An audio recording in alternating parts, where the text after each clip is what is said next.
రాజా నీలాంటి కలేజ ఉన్న ధీరుడు నా ఈ కాలకేయుడికి తమ్ముడుగా పుట్టి ఉంటే ఈ ప్రపంచాన్ని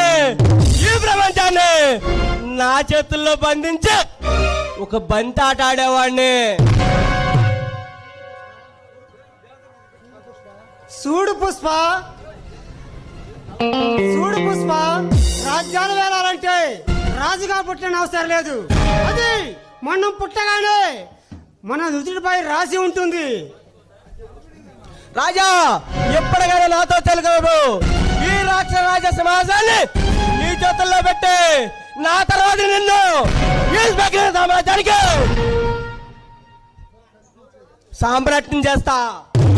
ఒకడు కనిపించే కుర్చీ కోసమో, ఒకడు కూర్చునే స్థానం కోసమో కాదు పుష్ప. ఈ రాజా, ఈ బొబ్బిల రాజా ఈ కథన రంగంలో కాలు పెట్టింది. వాట్ రాజా పిచ్చివాడిలా మాట్లాడుతున్నావు? ఆఫ్టర్ ఒక సీఎం కుర్చీ కోసం కులాల మధ్య కురుక్షేత్రాన్ని, మతాల మధ్య మారణ హోమాన్ని సృష్టిస్తూ అధికార దావంతో అందలం ఎక్కుతున్నారు. అలాంటిది నిన్ను కోరి వచ్చిన అదృష్టాన్ని నువ్వే కాలదంటున్నావు.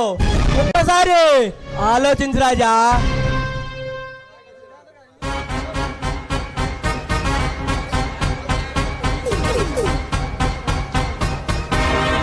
పదవి కాదు పుష్ప.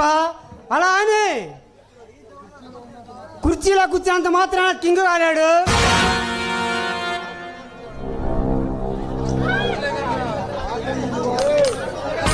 అక్కడ విలువ తెలిసిన వాడు, అన్యాయం జరిగిన వాడు మాత్రమే ఈ చరిత్రలో నిలిచి ఉంటాడు.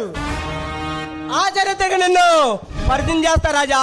నిన్ను చక్రవర్తిని చేసి ఈ రాక్షస సింహాసనం మీద నిన్ను కూర్చోబెట్టి నిన్ను సింహాన్ని చేస్తా.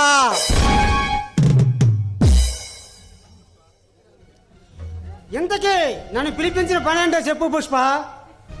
రాజా ఇన్నాళ్ళు ఈ స్మగ్లింగ్ సిండికేట్ ఎదిగిన ఈ ఎదులేని సామ్రాజ్ఞి ఎదిరించడానికి ఒక చిరుతుపులి పంజా విప్పి ఈ రాక్షస రాజ్యంలో రౌడీ పులిగా అవతరించింది. ఆ పులి పుర్రి కావాలి నాకు.